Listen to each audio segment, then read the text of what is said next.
Halo semuanya, selamat datang di 90 menit bola. Kita awal informasi kali ini dari kabar 5 fakta Arema FC juara Piala Presiden. Fakta pertama, trofi keempat Arema FC di Piala Presiden. Bagi Arema FC, gelar juara ini semakin mempertegas status mereka sebagai spesialis juara turnamen pramusim. Arema tercatat berhasil merengkuh 4 gelar juara atau hat-trick sekaligus yang terbanyak di Piala Presiden. Dari 6 edisi Piala Presiden, tim Singoedan sukses merengkuh 4 gelar juara. Selain tahun ini, Arema FC keluar sebagai kampiun pada tahun 2017, 2019, dan 2022. Fakta kedua, 3 kali kalahkan Borneo FC di final Piala Presiden. Sebelum kemenangan pada tahun ini, Arema FC pertama kali berhadapan dengan Borneo FC pada Piala Presiden 2017. Bertanding di Stadion Pakansari, Bogor, tim Singoedan melumat tim Pesut Etam dengan skor 5-1. Adapun pertemuan berikutnya terjadi pada Piala Presiden 2022. Dalam laga final yang berlangsung 2 leg tersebut, Arema FC menang 1-0 di kandang, lalu sukses menahan tanpa gol Borneo FC pada leg kedua di Samarinda. Fakta ketiga, back-to-back juara Piala Presiden. Tak hanya menjadi tim tersukses di Piala Presiden, Arema FC juga berstatus satu-satunya klub yang berhasil back-to-back juara. Tim Singoedan menjadi kampiun pada edisi 2022 dan 2024. Fakta keempat, bangkit setelah hampir terdegradasi musim lalu. Arema FC finish di urutan ke-15 dengan nilai 38.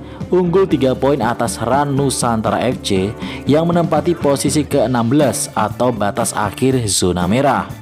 Rentetan catatan minor itu membuat pendukung setia Arema FC, Aremania, acap kali melontarkan kritikan.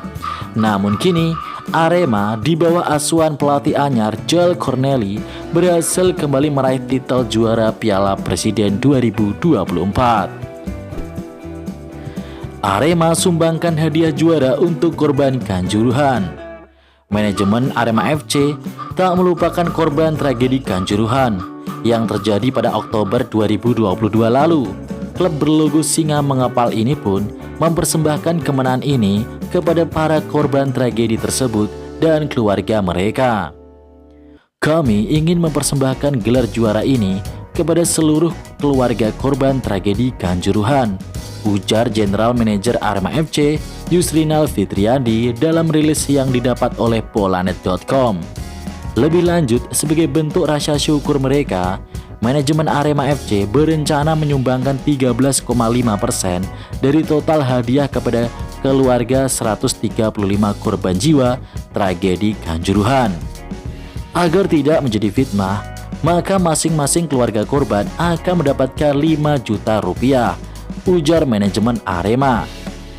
Kami sadar bahwa materi tidak dapat mengganti nyawa, namun kami ingin berbagi kebahagiaan ini dengan para keluarga korban, imbuh manajemen Arema menambahkan.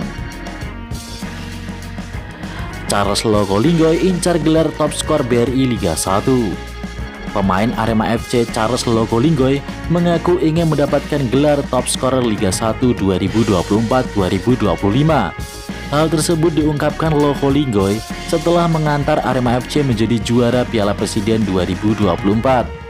Arema FC mengunci gelar juara dengan mengalahkan Borneo FC di partai final melalui babak adu penalti dengan skor 5-4.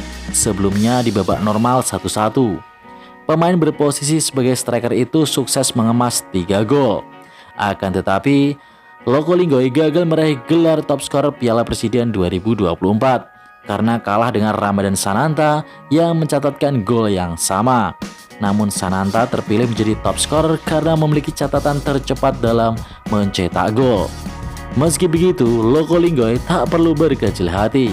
Lokolinggoy dinobatkan sebagai pemain terbaik di Piala Presiden dan berhak memperoleh hadiah uang sebesar 250 juta. Hal ini membuat Lokolinggoy semakin termotivasi untuk menatap musim yang baru. Pemain berusia 27 tahun itu bahkan percaya diri ingin membidik gelar Raja Gol Liga 1 di musim 2024-2025. Iwan Budianto kembalikan kekeluargaan Arema FC. CEO Arema, Iwan Budianto menegaskan ingin mengembalikan kekeluargaan di timnya. Faktor ini yang mulai terkikis dalam beberapa musim terakhir. Di Piala Presiden, Iwan Budianto selalu mendampingi anak buahnya. Ia merupakan sosok bos yang dekat dengan pemain. Selain itu, jelang laga final, manajemen Arema mendatangkan keluarga para pemain.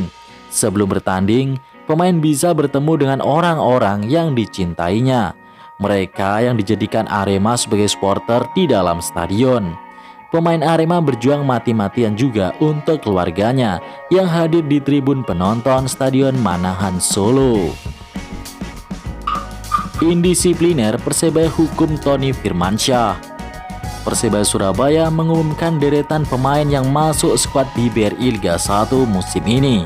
Launching tim itu dilakukan beberapa jam sebelum laga uji coba kontra Persik Kediri di Stadion Gelora Bung Tomo, Surabaya pada Minggu 4 Agustus 2024. Total ada 23 pemain yang diumumkan sebagai anggota skuad Persebaya musim ini. Nah, yang menarik, tak ada nama Tony Firmansyah dalam daftar ini. Punggawa Timnas Indonesia U19 juga tak menampakkan batang hidungnya. Manajemen Persebaya mengklaim pemain berusia 19 tahun itu sedang dalam hukuman disiplin. Meski masih memiliki kontrak, Tony disebut belum menjalani latihan bersama klub berjuluk Bajul Ijo tersebut. Gelandang Persebaya Tony Firmansyah sedang menjalani sanksi disiplin. Sanksi itu dijatuhkan karena Tony mangkir dari sesi latihan tim. Demikian bunyi pernyataan resmi klub. Padahal kehadiran pemain dalam sesi latihan sangat dibutuhkan, apalagi saat ini dalam periode akhir persiapan menuju pertandingan perdana Liga 1 pada 11 Agustus nanti.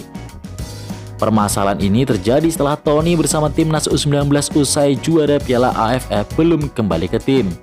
Setelah itu ada sejumlah agenda Timnas Indonesia, beberapa pemain sudah kembali ke klubnya masing-masing. Namun Persebaya mengklaim Tony belum bergabung agenda klub untuk persiapan Liga 1 yang sudah mepet. Sementara itu pelatih Persebaya Paul Munster angkat bicara mengenai permasalahan ini. Dia menyerahkan keputusan pada manajemen melihat pemain mudanya itu belum bergabung. Tony sendiri klaim bahwa dirinya masih ada agenda timnas dan sudah meminta maaf ke manajemen Persebaya. Selain itu, Tony juga menolak untuk diturunkan ke skuad junior Persebaya. Launching tim, Persib targetkan back-to-back juara Liga 1. Persib Bandung musim 2024-2025 diperkenalkan manajemen kepada Bobotoh dengan tema Pesta Rakyat Persib di Gorce Tera Arena Kota Bandung pada Minggu 4 Agustus malam. Dihadiri ratusan bobotoh, gelaran Pesta Rakyat Persib tersebut juga memperkenalkan para sponsor dan jersey teranyar Maung Bandung untuk mengarungi BRI Liga 1 yang akan dimulai 9 Agustus 2024 nanti. Ditegaskan Umuh Mukhtar, ia selaku manajemen tentu berharap Persib Bandung bisa mempertahankan juara BRI Liga 1 agar menambah bintang kembali di dada jersey Maung Bandung. Pendiri PT PBB ini optimis Persib di bawah polesan pelatih Bojan Hoda bisa kembali mengukir prestasi juara meskipun kekuatan di dalam tim ada sedikit perubahan.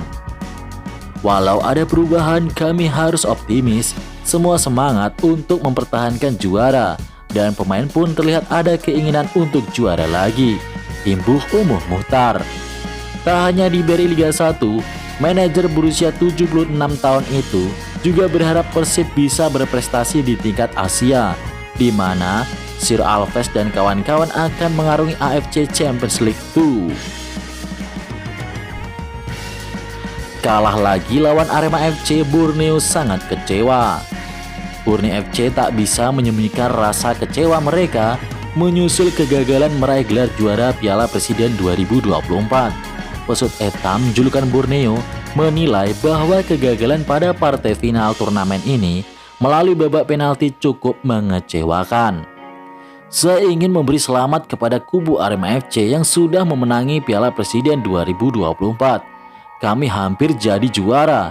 Adu penalti selalu jadi hal yang mengecewakan sekali jika kita kalah, kata pelatih Borneo FC Peter Huistra usai laga. Sebelumnya, Borneo FC gagal meraih gelar juara Piala Presiden. Dalam partai puncak yang dihelat di Stadion Manahan Solo, mereka harus dikalahkan oleh Arema FC.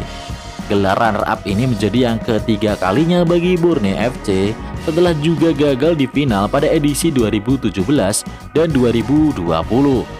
Uniknya, dalam dua edisi sebelumnya, langkah mereka juga diganjal oleh Arema. Rumor Persija datangkan Pedro Dias bek Brazil. Kembali aktifnya Persija Jakarta melantai di bursa transfer berdasarkan hasil evaluasi tim manajemen dan pelatih di ajang Piala Presiden. Dan santer dikabarkan tercetuslah keinginan sang pelatih kepala Persija Jakarta, Carlos Pena, untuk bisa menambah kekuatan mereka. Dan satu di antara opsi yang coba dilakukan oleh Carlos Pena dengan membidik bek asal Brazil yang kini belum lama menganggur, Pedro Dias. Pedro Dias belum lama ini telah dilepas oleh salah satu klub Liga Utama Singapura, Tanjung Pagar FC. Bicara peluang, kans Persija Jakarta untuk merealisasikan kedatangan Pedro Dias terbuka lebar. Pasalnya, Dias telah resmi berstatus tanpa klub sejak 1 Januari 2024. Itu berarti Persija Jakarta tak perlu repot-repot untuk merogoh kocek lebih dalam untuk mendatangkan Pedro Dias.